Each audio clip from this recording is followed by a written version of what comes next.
Welcome to my channel Learnology. Today we are discuss about important anatomical terms. आज हम anatomical terms के बारे में पढ़ेंगे. Anatomy यानी हमारी शरीर की संरचना. Anatomy is the science that studies the structure of the body and relation of one body part to another body part. इसका मतलब ये है कि एनाटॉमी एक ऐसा साइंस है, एक ऐसा विज्ञान है जिसमें हम अपने शरीर के अंगों के बारे में, उनकी संरचना के बारे में पढ़ते हैं और एक बॉडी पार्ट का दूसरे बॉडी पार्ट के साथ में क्या रिलेशन है उसको भी जानते हैं. जैसे ब्रेन का हार्ट के साथ में क्या रिलेशन है, आई का नोज़ के साथ में क्या रिलेशन है, ये सब एनाटॉमी में हम पढ़ते हैं. Kinds of anatomy. एनाटॉमी दो तरह की होती है, एक होती है ग्रॉस एनाटॉमी और एक होती है हिस्टोलॉजी. ग्रॉस एनाटॉमी में हम लार्ज स्ट्रक्चर यानी कि जो मैक्रोस्कोपिक स्ट्रक्चर होते हैं जैसे बॉडी के ऑर्गन्स और ऑर्गन सिस्टम यानी कि digestive system, respiratory system etcetera, इन सब के बारे में पढ़ते हैं. Histology microscopic structures like cell, tissue and organelles. Microscopic structure यानी जो स्ट्रक्चर हम माइक्रोस्कोप में देख सकते हैं उनके बारे में हम पढ़ते हैं, जैसे कि सेल, कोई टिश्यू, कोई ऑर्गेनल्स, ये सब हम हिस्टोलॉजी में पढ़ते हैं. देन आता है फिजियोलॉजी और एनाटॉमी दोनों एक साथ चलते हैं. Study of normal function of human body is called physiology. यानी कि ह्यूमन बॉडी के नॉर्मल फंक्शन कौन कौन से होते हैं, जैसे ब्रीदिंग फंक्शन, विजन फंक्शन, ये सब हम फिजियोलॉजी में पढ़ते हैं. And pathology, study of the cause and effect of disease और इंजरी ऑन बॉडी. यानी हमारी बॉडी, हमारे शरीर में कौन कौन से डिजीज़ हैं, उसका हमारे शरीर पे क्या इफ़ेक्ट पड़ता है, ये सब हम पैथोलॉजी में पढ़ते हैं. Next one is aetiology. Aetio का मतलब होता है डिजीज़ और लॉजी का मतलब होता है स्टडी. यानी किसी भी डिजीज़ की स्टडी, यानी कोई भी डिजीज़ है उसका कॉज क्या है, उसकी स्टडी को हम कहते हैं एटियोलॉजी. एक बार हम क्विक रिवीजन कर लेते हैं. Anatomy is the science of study the structure of the body. यानी एनाटॉमी हमारे शरीर के जो बॉडी की स्ट्रक्चर है उसके बारे में बताती है और एक ऑर्गन का दूसरे ऑर्गन के साथ क्या रिलेशन है उसको भी बताती है. ये दो तरह की होती है, ग्रॉस एनाटॉमी और हिस्टोलॉजी. ग्रॉस एनाटॉमी में हम मैक्रोस्कोपिक स्ट्रक्चर यानी जो लार्ज स्ट्रक्चर होते हैं उनके बारे में पढ़ते हैं और हिस्टोलॉजी में हम माइक्रोस्कोपिक स्ट्रक्चर लाइक सेल हो गया, टिश्यू हो गया, ऑर्गेनल्स हो गया, इनके बारे में यानी जो माइक्रोस्कोपिक स्ट्रक्चर हैं, जो स्मॉल स्ट्रक्चर है, उनके बारे में पढ़ते हैं. Physiology, study of normal function of human body. यानी कि ह्यूमन बॉडी के जो नॉर्मल फंक्शन होते हैं उसे हम फिजियोलॉजी में पढ़ते हैं. पैथोलॉजी, पैथो का मतलब होता है डिजीज़ और लॉजी का मतलब होता है स्टडी. यानी कि study of the cause and effect of the disease और इंजरी ऑन बॉडी. यानी हमारी बॉडी में कोई भी डिजीज़ है, कोई इंजरी है, उसका क्या इफ़ेक्ट पड़ रहा है वो हम सब पैथोलॉजी में पढ़ते हैं. देन आता है aetiology. Aetiology is that study of the cause of disease. यानी कि कोई भी डिजीज़ हो रहा है, अगर हमें किसी भी तरह का विज़न प्रॉब्लम हो रहा है या रेस्पिरेटरी प्रॉब्लम हो रहा है या डाइजेस्टिव कोई भी तरह का डिजीज़ हो रहा है, उसका क्या कॉज है वो हम पढ़ते हैं एटियोलॉजी में. अब हम कुछ दूसरी एनाटॉमिकल टर्म्स के बारे में पढ़ते हैं.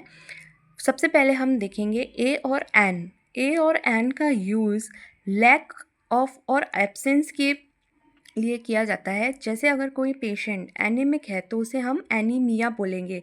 एनीमिया वर्ड में एन वर्ड आता है जिसका मतलब होता है लैक ऑफ या एब्सेंस, यानी कि उस पेशेंट में ब्लड की कमी है.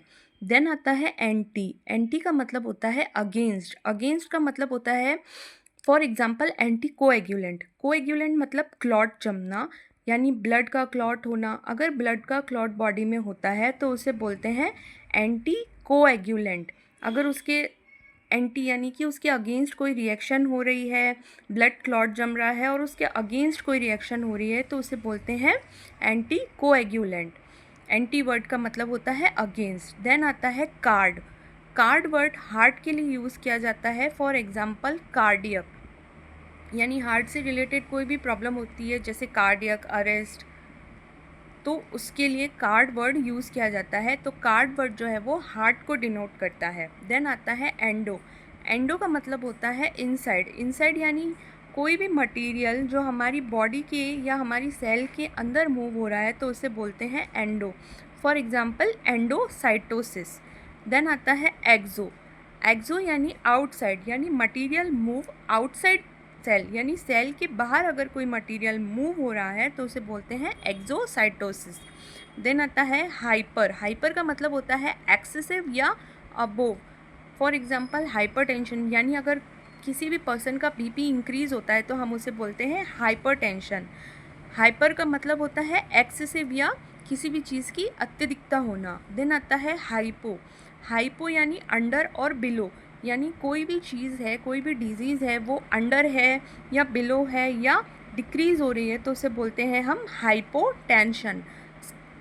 फॉर एग्ज़ाम्पल जैसे कि बीपी हमारा डिक्रीज़ हो रहा है तो वो हाइपोटेंशन टर्म कहलाएगी।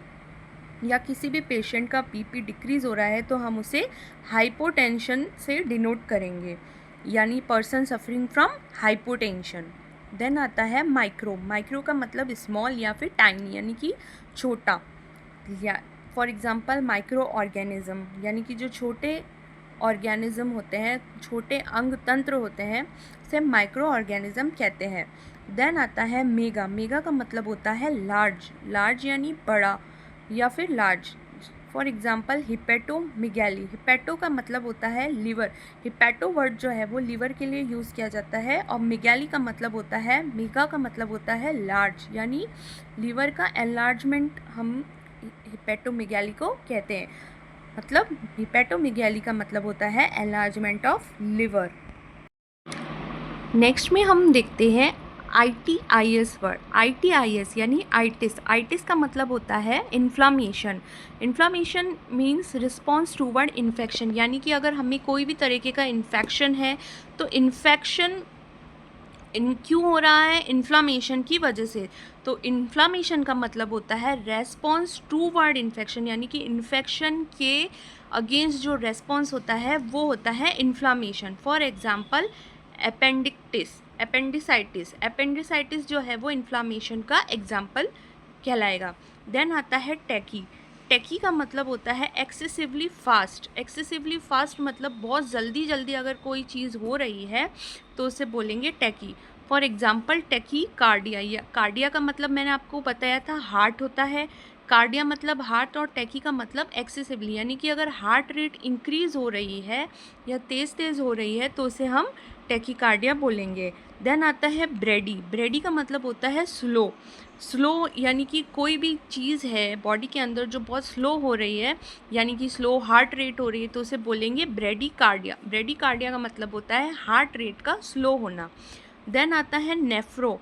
नेफ्रो वर्ड जो है किडनी के लिए यूज़ किया जाता है। For example nephron. Neuro word जो है वो नर्व से रिलेटेड होता है, यानी हमारे ब्रेन में जो नर्व्स होती हैं उनसे रिलेटेड होता है। For example neuron. न्यूरॉन जो है वो एक नर्व सेल है और न्यूरोलजिया जो है वो नर्व्स के अंदर पेन, उसे हम बोलेंगे न्यूरल्जिया। देन आता है वेसो। वेसो का मतलब होता है vessels. Vessels for example blood vessels. वेसो constriction, यानी कि ब्लड वेसल्स के अंदर कॉन्स्ट्रिक्शन हो रहा है, यानी कि वो सिकुड़ रही है तो उसे हम बोलेंगे वेसो कॉन्स्ट्रिक्शन। फिर आता है ट्यूमर।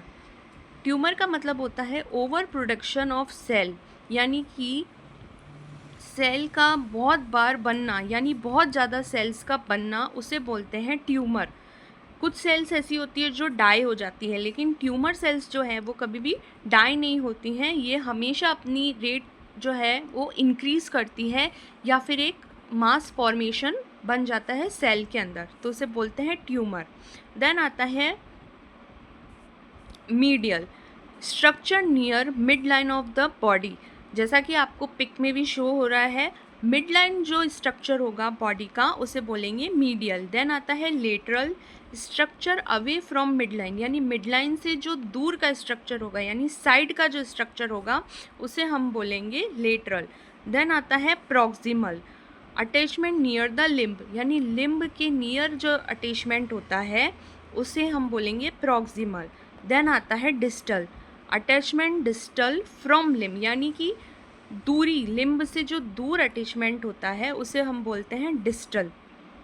देन आता है एंटीरियर और वेंट्रल। एंटीरियर का मतलब होता है बॉडी का जो फ्रंट पार्ट है उसे हम एंटीरियर बोलेंगे। जैसे कि ये मेरा पाम है, पाम का जो ये फ्रंट पार्ट है उसे हम बोलेंगे एंटीरियर। एंड देन आता है पोस्टीरियर, यानी कि ये मेरा पाम का, मेरा हाथ का, हैंड का ये जो पीछे वाला पार्ट है इसे हम बोलेंगे पोस्टीरियर या डॉर्सल या बैक पार्ट, जैसा कि आपको पिक में भी दिखाई दे रहा होगा।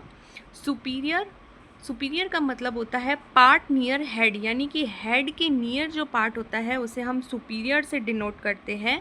और इन्फीरियर पार्ट जो है वो नियर टो, यानी हमारी जो पाँव के पास वाला पार्ट होता है, यानी कि जो लोअर पार्ट होता है वो उसे हम इन्फीरियर बोलते हैं, और जो अपर पार्ट होता है उसे हम सुपीरियर बोलते हैं। सुपीरियर पार्ट को हम अपर पार्ट भी बोल सकते हैं और सुपीरियर भी यूज़ कर सकते हैं, और इन्फीरियर पार्ट को हम लोअर बॉडी पार्ट भी बोल सकते हैं क्योंकि वो टो के नियर होता है, यानी हमारे पाँव के नियर होता है। सो आज हमने सारी एनाटॉमिकल टर्म जो इम्पोर्टेंट थी उनके बारे में पढ़ा।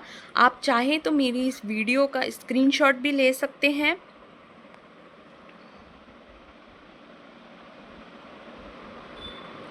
ये सारी एनाटॉमिकल टर्म्स आपको किसी भी एग्ज़ाम में, किसी भी एंट्रेंस एग्ज़ाम में बहुत हेल्पफुल हैं, और साथ ही आपकी एनाटॉमी की जितनी भी प्रॉब्लम्स और डिफ़िकल्टी होती है उनको ये वीडियो से मैंने क्लियर कर दिया है। अगर आपको किसी भी तरह का कोई भी प्रॉब्लम आती है तो आप मुझे कमेंट सेक्शन में पूछ सकते हैं।